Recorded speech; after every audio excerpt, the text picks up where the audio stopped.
Howdy folks, welcome to another episode of Mingles with Jingles. The big news this week, at least for me, is that I just cannot keep playing Alien Isolation. It is an amazing game. But due in no small part to moments like this... Ah, fuck. Don't just stand there. I just... Hide. Nope, sorry.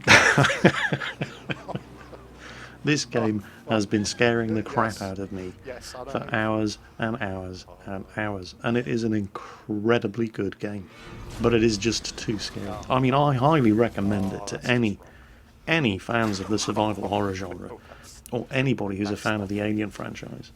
It's, you know, the Alien franchise finally has a game that's worthy of this creature. It's something to be terrified of and avoided at all costs. Not something that you chase after with a pulse rifle. Alien finally has the game that it deserves. Not to say that, you know, the Alien versus Predator games weren't fun, but, you know, this is what. This is the kind of fear and respect you should have for this creature. Unfortunately, it is far too good at doing what it does, and what it does is scare the crap out of me. And I've had to call a stop to this video series. I just couldn't do it anymore. I have definitely been having fun watching other people play this though. There's a guy on YouTube that I've been watching play through, and I've been having a lot of fun watching him. His name's Dean Live. But I watched Quickie Baby's live stream. Yeah, he jumped into Alien Isolation for a couple of hours after playing World of Tanks. And he had a second session of Alien Isolation right after playing World of Tanks on Saturday night. And I heard that he was streaming it, so while I was busy rendering and uploading, I jumped into his Twitch channel and watched him play through, and he'd made it to more or less the same part in the game that I had, and he'd been doing all right. He managed to get lost a couple of times and go completely the wrong way, but yeah, it's as much exploration as it is surviving and avoiding the alien. But once he got into the medical facility, which is the point at which I just decided I can't do this anymore. From that point on, it was just 2 hours of listening to Quickie Baby scream and cry. It was glorious. I have to say, out of the two of us, I think I cry a lot more than Quickie Baby does. But he's definitely a screamer. I'd be very surprised if you see Quickie Baby streaming this game any further. I think he reached the same conclusion as me, at more or less the same point where I decided that no, sorry, no, not doing this anymore. Far too scary. An incredible game though. I really, really wish I had the balls to keep playing it because it is fantastic. But no more Alien Isolation for me. I'm just gonna watch other people play it rather than suffer through the pain and terror myself. Amusing though, watching me shit my pants on a regular basis has been for you all. Sorry, nope, can't do it anymore. In other news, I'm finally able to start showing you some screenshots of some of the concept art and work in progress on a game that I mentioned on Mingles with Jingles a couple of weeks back, from the developers of Strike Suit Zero, Born Ready Games. I originally described this game as being something like a cross between World of Tanks and League of Legends, except with starships. So, you know, World of Starships. I've been involved in some of the early playtesting, and it's incredible how quickly development is moving on this game. I can't really show you any of the playtesting, purely and simply because none of the starships or space stations or objects have textures on them yet, so it really doesn't look very good, but it plays very, very well. They're looking at having the teams comprise of anything between 7 and 10 players, and the reason they're taking so much time to fuss over a detail like that is because if you look at a game like League of Legends, where it's a very, very small team size, 5 players per side, and those of you who play League of Legends will be only too aware of how frustrating it can be if there's one person on your team who doesn't know what they're doing. It significantly reduces the chance that your team's going to win. On the other hand, if you have a game like World of Tanks where there are 15 players per team, often it doesn't matter how good you are, there are just too many other donkeys on your team for a really, really good player to be able to swing the balance of the game in his team's favour. And so this is exactly why they've decided that they want a number between 7 and 10, so that a very, very good player, it doesn't really matter if the random team that he's on is terrible. They can still, to a degree, carry the game a lot more easily than you can in a game like World of Tanks, where there are 15 players per team. But at the same time, if you have 1 or 2 terrible players on your team, it doesn't cripple you as much as it does in a game of League of Legends. So far, all of the playtesting has been confined to a single sector map, but what they're doing in the next build of the playtest, which is coming out very, very soon, and which I'm going to be playing, is introducing the concept of multiple sectors into the game. What that basically means is, if you can imagine, for example, you start off in one sector, which is your home base. At the other end of the map is another sector with the enemy's home base. And then scattered around between those 2 sectors are multiple other sectors, accessible by using your ship's jump drive, some of which contain resources which are going to need to be controlled to increase the rate at which you can upgrade your ships in the same way that you upgrade your hero when you're playing League of Legends. Other sectors might just contain empty space or navigational hazards, but all of which you're going to be able to use to move your ships around the map, trying to outflank and surprise the enemy team. And of course, you're not going to know what's in a sector until you send a scout in there. There could be the entire enemy fleet waiting in that sector. You won't know until you arrive. You're going to be able to use your jump drive, for example, also to escape from trouble by making an emergency jump if you're getting your ass kicked into another sector. But once again, you could be jumping out of the frying pan into the fire. Unless you have ships in that adjacent sector, you won't know where you're going until you get there. Of course, your ship's going to be very vulnerable while it's engaging its jump drive, so there's all kinds of tactical considerations to take into account. As I said, can't show you any gameplay yet. The developers aren't keen to have an untextured and very plain-looking game shown off to the public at this early stage in development, but I am hoping to be able to show you some gameplay in the not-too-distant future of this new, and I must say I'm very excited about this game, from Born Ready Games, developers of Strike Suit Zero. Anyway, I did make a solemn promise to you in last week's Mingles with Jingles that I was actually going to make the effort to answer some questions in this week's episode. I know, I keep saying, right, I'm going to get some questions answered this week, and I never do. This time, it's going to be different. First question this week comes from Morning Glory, and he wants to know, Jingles, what do you think was the best mass-produced fighter aircraft of all time? And if you could punch Piers Morgan, would you? Well, first of all, I think punching is far too lenient punishment for gits like Piers Morgan, but moving on to your proper question, best mass-produced fighter aircraft of all time. It doesn't really matter what answer I come up with to this question. People are going to have a different opinion, and that's absolutely fine. And by all means, feel free to express your opinion in the comments section of the video. But what do I think is the best mass-produced fighter aircraft of all time? It's not as simple a question as you might at first think, because, well, if, for example, I was to say the Supermarine Spitfire, which version of the Spitfire? The Spitfire Mark II is a completely different beast to the Spitfire Mark IX, which is a completely different beast to the Spitfire Mark 15 or the F-22.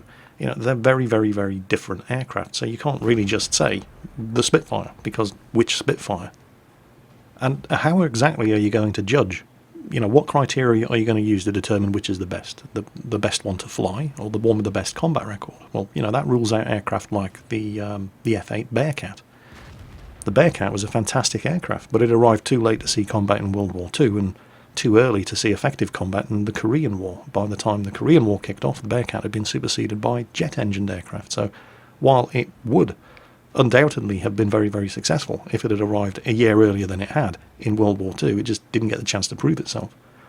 You could say the same thing about modern aircraft, like, for example, the F-16 Falcon, the MiG-29, the F-15 Eagle, who, they're all fantastic aircraft, and some of them do have combat records, like the F-15, for example, has a great combat record as a fighter bomber, but the wars that it's been involved in never really had a credible Air Force opposition for it to prove its worth as a fighter.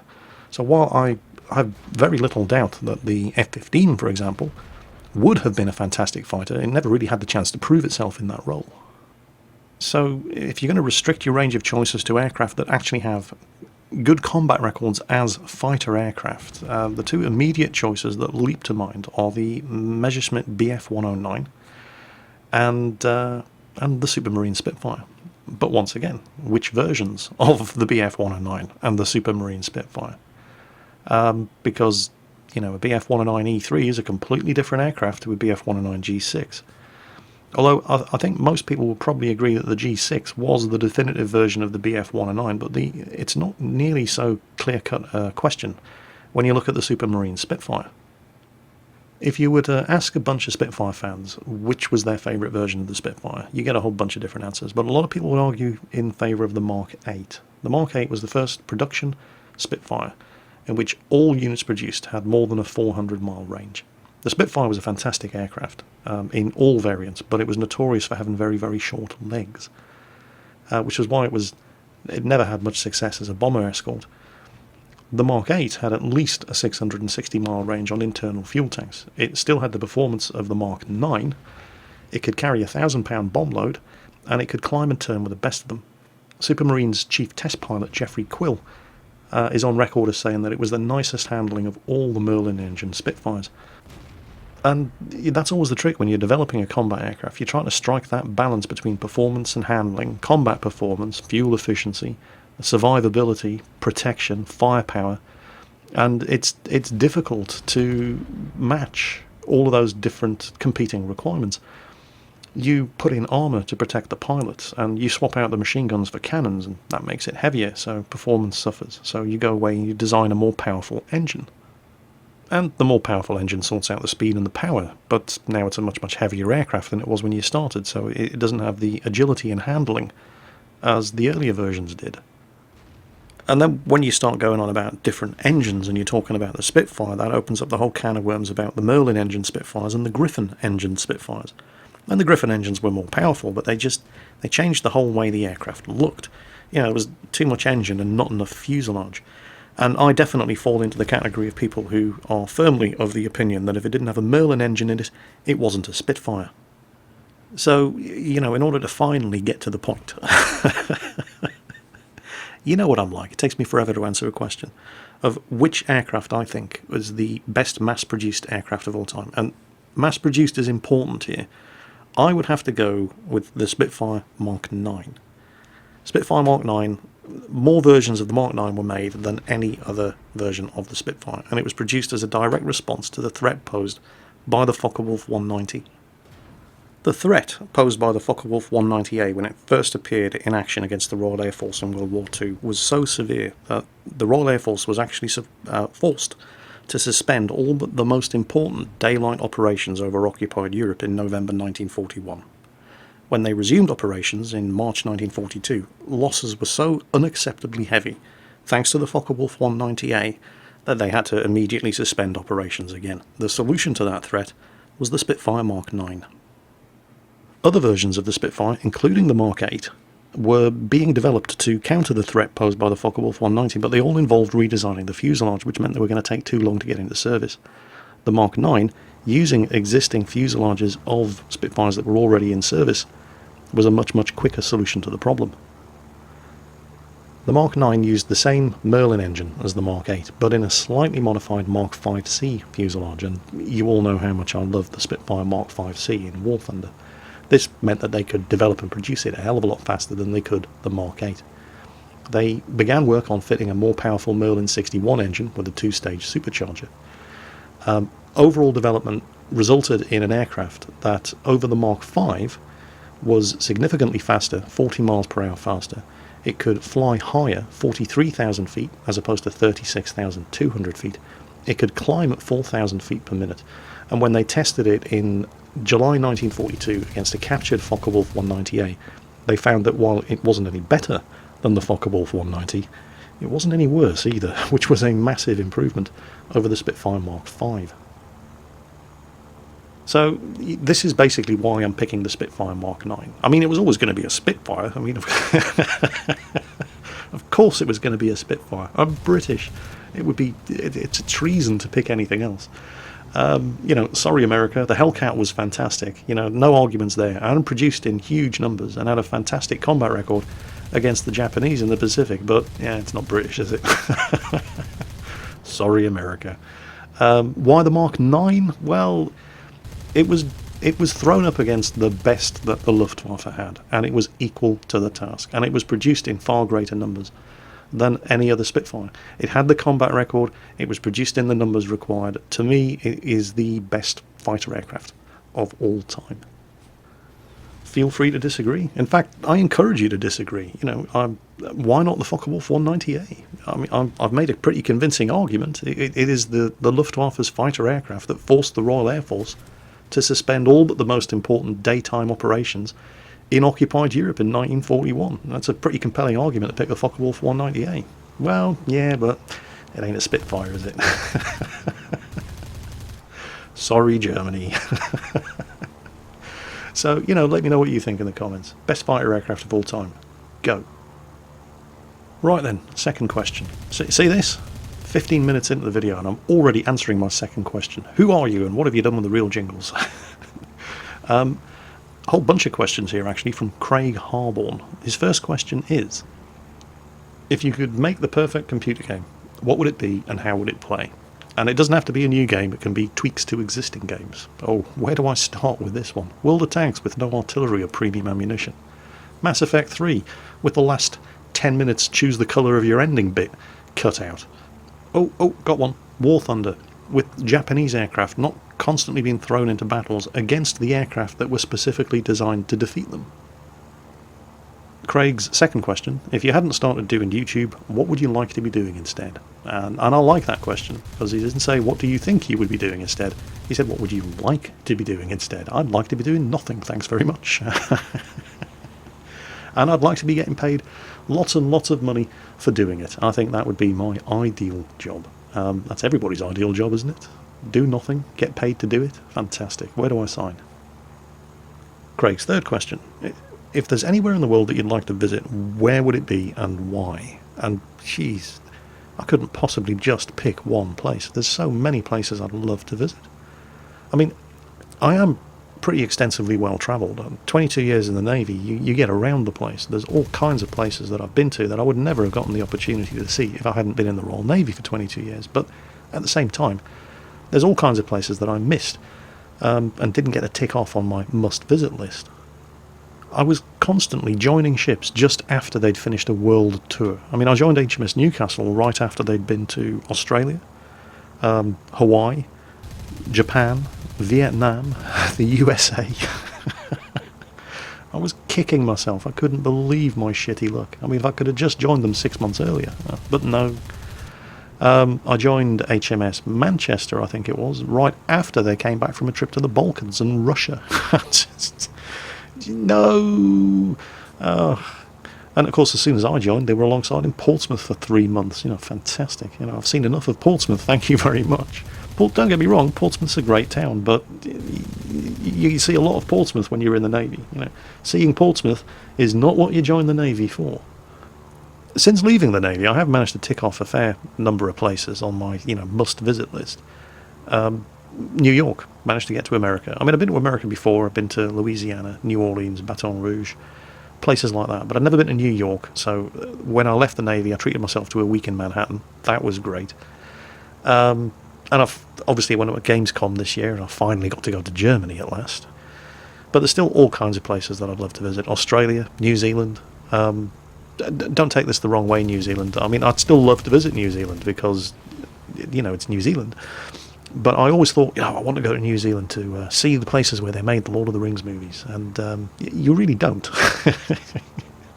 I mean, Edoras, the capital of the Lords of Rohan. You'd think, I've got to go and see that. But you don't really. It's just a hill. There's nothing there. It's just a hill in the middle of nowhere. I mean, New Zealand's got plenty to offer, but the Lord of the Rings tour isn't everything it's cracked up to be. You can get tank rides in New Zealand. You can crush cars in Centurion tanks. I mean, that's got to be worth the price of entrance alone. I've seen videos of that up on YouTube. Guys from New Zealand are constantly sending me links on my Facebook page saying, look what you can do in New Zealand. And yeah, sold. That's it, I'm buying the ticket. So, New Zealand, Australia, there's all kinds of places in Eastern Europe I never really got the chance to visit. The Balkan states, going to places like Romania, Hungary. I couldn't possibly begin to just pick one place. There's so many different places I want to visit. And I really, now I've got the free time and I can mostly afford to do it. I really should. Of course, you do realise you've got to be careful what you ask for. Jingles come to Romania. Well, fine, but I can't put any YouTube videos up when I'm in Romania, can I? So, yeah. Moving on to his fourth question, and the fifth question that I've answered in this week's Mingles with Jingles. See, I've already answered more questions in one episode, and we're not finished yet, than I've answered in the previous 3 episodes of Mingles with Jingles combined. I told you it was going to be different this week. His next question is the mighty Boo the real power behind the throne? For those of you who don't know who Boo is my dog. He makes a couple of appearances in an Alien Isolation video, and in a couple of the Project Man Cave videos. Boo likes to think he's in charge, and I'm quite happy to let him continue under that illusion, but Boo forgets 2 things. First of all, sticks don't throw themselves, Boo, right? You're always going to need to keep me around for that. And secondly, I know the word of power that reduces your defences to nothing and leaves you completely and utterly at my command. And that word of power is walkies. Oh God, I've set him off. Craig's 5th question, and this is a big one. What's your take on the state of gaming today? Do you approve of early access games, or free-to-play games with huge limitations unless you fork out for tons of microtransactions, ruining PC gaming's reputation for quality products, and making gaming generally miserable for people with limited funds? Okay, early access first. The days when you had to physically get up, go to a shop, and hand over money for a boxed copy of a game that came on discs are long gone, at least in most parts of the world. I can't remember the last time I did that. All of my games are digital downloads, as most of your games are digital downloads. World of Tanks, digital download. War Thunder, digital download. Star Trek Online, digital download. They're all digital downloads. Nobody goes and buys boxed copies of games anymore. Digital distribution networks like, for example, Steam, which is probably the most popular, has meant that developers no longer need to strike publishing deals with distributors who are going to take a massive cut of their profits just in order to get their game published. Now, you can not quite self-publish, but it's a hell of a lot cheaper and more profitable for a developer to publish on Steam than it is to, for example, let Electronic Arts take a slice of the pie. And so you've come up with new marketing and distribution models like early access that allow the developer to A, get their game noticed, B, access funds to help continue the development of the game prior to the game actually being fit for release. That's basically what early access is. It's a way for indie developers to get their game out there and get funds coming in to allow them to continue development of their software. This is not of itself a bad thing. It's just a publishing model. The risk is that you're going to buy into early access for something that ends up being a real stinker. That, unfortunately, is exactly the risk that you take when you buy into an early access game. I mean, you could think of something like Star Citizen and Elite Dangerous as early access. That's exactly what they are. You can call it Kickstarter, you can call it early access, you can call it Steam Greenlight. They're all pretty much the same thing. You have no guarantee that what you're handing over money for is going to be any good. There isn't even any guarantee with early access that whichever game you've bought early access into is even going to get finished. I mean, that is very much the risk that you take when you buy into an early access game. But, games not being finished is not a new thing. There are plenty of games financed by major developers and publishing houses that just, for one reason or another, ended up getting shit-canned and never saw the light of day. The difference with those is the only people that lost money on it were the publishers. Your pocket was safe. And then, of course, there's plenty of games that never should have seen the light of day. Imagine if early access had been around when they were developing Duke Nukem Forever and you'd put money into that. Oh my God, I would have demanded a refund. Of course, the thing that you get with early access that you didn't get with more traditional publishing models, like taking a bunch of money down to a shop, handing it over, and collecting a box in exchange, was that you do get some input into how the game gets developed. People that buy into early access get access to the developers' forums, and you can at least make suggestions. And if enough of you think the same way, then the publishers tend to accommodate your. Sorry, I keep saying publishers. The developer tends to accommodate your requests. They're not stupid. You are the guys who have expressed an interest in their game by putting your money where your mouth is. You guys are saying, well, we think the game, this is the kind of game we'd like to see you doing. That's the direction we'd like to see the game going in. And, as long as it's practical, there's a chance that they're going to actually listen to what you have to say. You don't get that with traditional publishing models. So early access is, it's a double-edged sword. It's very much a risk. It's an investment. You're speculating on, A, the game being what you hope it's going to be, and B, the game being finished. But you do at least get to play something. So, you are getting something for your money, even if the end product ends up not being what you hoped it was going to be. So that's early access. On to free-to-play with microtransactions. I suppose if you're looking at the roots of free-to-play, you've got to look as far back as id Software, when they were developing and trying to self-publish Doom, way back in the dark ages of PC gaming. They came up with a sales model which was called shareware, and the whole idea was that you could play the first third of Doom completely free.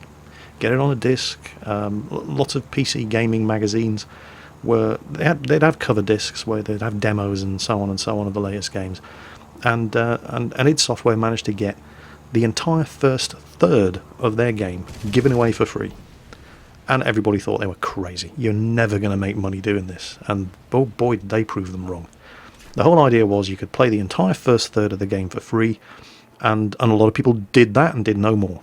But a whole lot more people said, oh my god, this is amazing. Where do I get the rest of the game? Just shut up and take my money. Moving on to today, free-to-play with microtransactions. Games like World of Tanks, War Thunder, Star Wars The Old Republic, Ion, to a limited degree Guild Wars 2, although in Guild Wars 2 you buy the original game and then the microtransactions support, there's no subscription that you have to pay.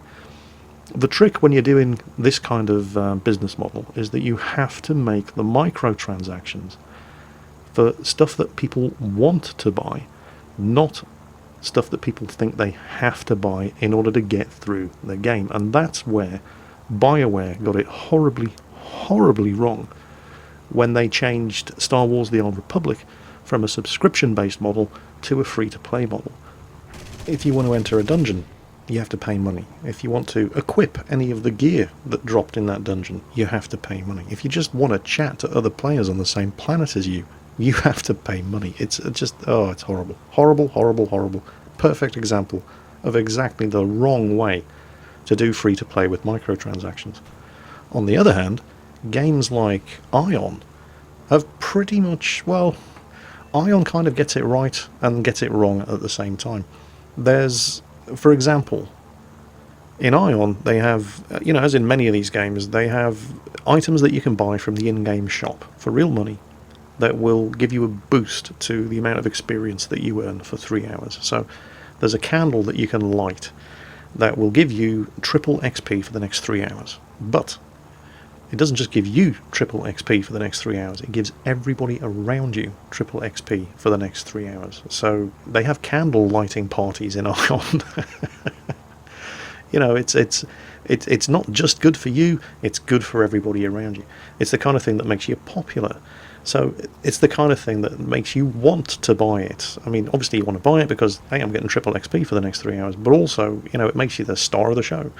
People have candle lighting parties in the capital cities when somebody will announce on global chat that they're going to light one of these candles in the next 10 minutes, and everybody will drop what they're doing and they'll come rushing, and it's party time. This is an example of the good way to put items in your game that people are going to want to spend money on microtransactions for. At the same time, however, games like Ion are still guilty of some of the worst examples of not quite to the same degree as a game like Star Wars The Old Republic, but of making you feel as if I want to do this, I pretty much have to spend money on it. And the crafting system in Ion is a prime example. If you do not want, and I'm not exaggerating, if you do not want to spend days staring at progress bars while leveling up your crafting skills in Ion, you pretty much have to buy crafting booster tokens from the in-game shop. And you should never have to do that. It's not as bad as Star Wars The Old Republic, where if you want to do the most basic stuff that everybody takes for granted in an MMO, you have to fork over money. But they don't get away scot-free either. Another way that the developers have of coaxing money out of your pockets in these games is to have lock boxes drop as loot from the various different monsters and NPCs in the game. And these boxes can only be opened with keys that you've bought for real money from the in-game store. Guild Wars 2 does it, Star Trek Online does it. You never have to open these boxes though. I've had a couple of these boxes drop in Guild Wars 2, never opened one. Don't know what's inside them, don't care. I've spent money on opening lockboxes in Star Trek Online, but the stuff that's inside them is nice, but you can absolutely play the game without ever having access to them. Star Trek Online really does nail the free-to-play business model very, very well, in my opinion. It is entirely possible to play Star Trek Online and have exactly the same experience playing it as a free-to-play player to somebody who is forking money out on the game and buying premium ships and supporting the game with the microtransactions. If some of the microtransactions in Star Trek Online, and there's nothing micro about them, you can spend a lot of money on Star Trek Online if you want to, but that's the key part. If you want to. You never, at any point when you're playing that game, feel as if you have to start spending money on it. It's a very, very good example of the free-to-play business model. Then, of course, you come across games like World of Tanks, War Thunder, League of Legends. Even though I've never played League of Legends, they're free-to-play games supported by microtransactions. The important thing when you're doing a game like this is it never feels as if it's pay to win. That's the nail in the coffin for a free-to-play game like this. The player never should be in the position where they feel as if, in order to win the battles that they play in the game, they have to fork over money. Premium ammunition is the obvious example in World of Tanks. Nothing wrong, on the other hand, with pay to progress, and there's a vital distinction to be made there. War Thunder, pay to progress. World of Tanks, pay to progress. Selling subscriptions where the player will earn more experience and credits than people who are not paying for the game. Nothing wrong with that whatsoever. You may think that you have to have a premium account in order to get to tier 10 in World of Tanks, but you're wrong.